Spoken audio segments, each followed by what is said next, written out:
Okay, yeah, he is fighting it now. But I do have a prediction to make.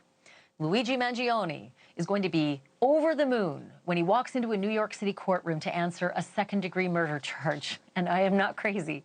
I say that because if he is in court in New York, or he's on the bus to court in New York, or in a holding cell at the courthouse in New York, he will not be in Rikers Island, New York, which is everything that you've seen in the movies and you've heard on the news and worse.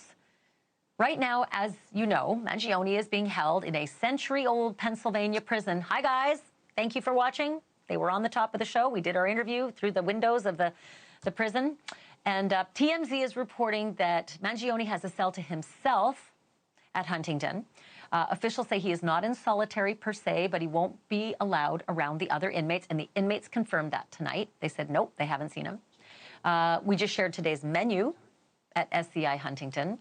I'm not going to reread it for you because the guys already weighed in on it and said they didn't like it, but I did learn what porcupine meatballs are.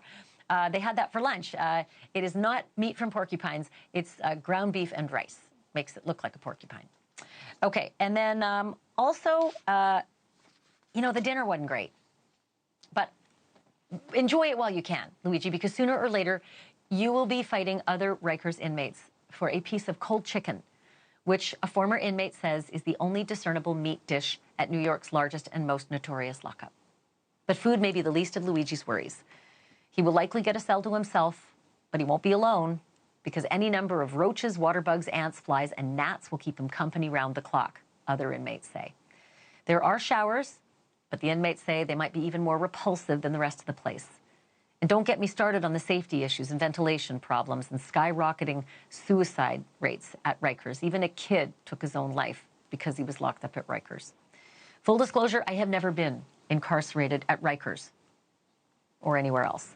But my next guest has been, and he can talk from experience. Borrello is a former organized crime associate who spent a total of 13 years behind bars, 4 of them at Rikers. It's good to have you back on the show, Mr. Borrello, and I think your fellow inmates over at Huntington are watching right now. If you want to give them a shout out, they've been giving me the disco lights attention. I think you might have seen that segment earlier. It was kind of wild. Yes, I did. That's a sign that they want to let you know when they're flashing the lights, like we hear you, we see you. That's their communication if you can't hear them. Well, I heard them though. I could hear them loud and clear. They said the food sucked, and that they thought that Luigi Mangione should get the H out of there. They said, as bad as as it is at Rikers, they think it's so bad there, he should go to New York. What are your thoughts about that? I think they want him to go to Rikers Island. I mean, that's I don't think anybody wants to go to Rikers Island. Crazy. But yeah, that is the worst county in America. Yeah. It is the worst county in America, the most dangerous county in America. And I heard you saying about all the food stuff and everything, the problems. That's the least of the worries. You have to watch your back every day. And, you know, it's the violence that's really the dangerous part in Rikers Island. There's no structure. The COs have no control. It's just complete chaos. You have the 5 boroughs. Picture the 5 boroughs with every gang member mixed up. There's almost about, I believe, 13,000 inmates, about 2,000 per building. And it's just nonstop cuttings and stabbings and just nonstop gang violence, where the cops are actually scared to come to work, scared to do their job, scared to even break up a fight. I was there. I've been sprayed with mace before. I've been in fights before in there. And I can tell you that it's a place that you want to avoid by any means necessary.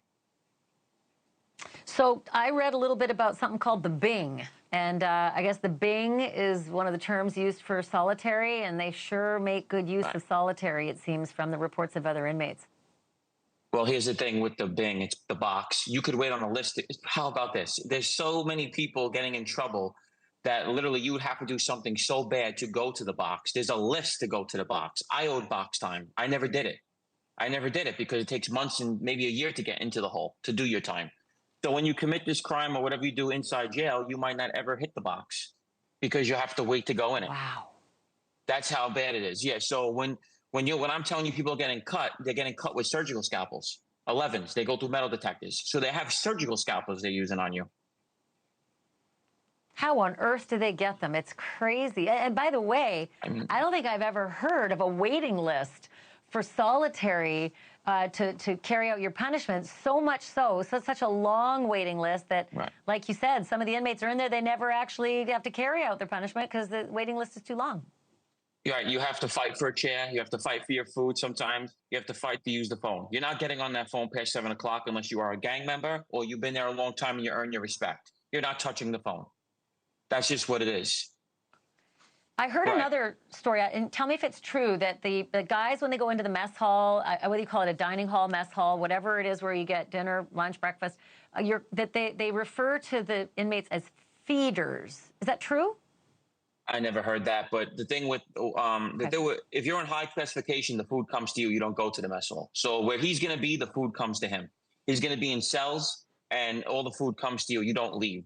You have to be escorted everywhere when you're a high classification. He has a murder. He has a silencer, a ghost gun. He's probably going to the feds anyway, cross state lines. But like I said, when he does get to Rikers Island, he will be in a high-profile house. And the food, everything comes to him. Commissary comes to him. He does not go nowhere except for a visit. That's it. Okay. Quick question. I'm out of time, but I do want to get this on the record. Do you think that he's going to be treated as a hero when he gets to Rikers, or will he be suffering the same fears and dangers as everyone else? Well, what they're doing is bad. Is saying that they're letting the people know his family's worth $100 million, and that's really bad to go into Rikers Island like that. So they don't really care who you are, but I can tell you what they do care about. They're going to let him know that if you want to live in here, you're going to pay us. Because now they have the mindset that this kid is filthy rich, his family's rich. So, all right, we'll protect you. You're going to be good in Rikers Island, but you're going to send it to us. That's what's all that's going to happen, basically, in Rikers Island. Yes. Thanks for watching. Go to joinnn.com to find NewsNation on your screen. And don't forget to click the red subscribe button below to get more of NewsNation's fact-driven, unbiased coverage.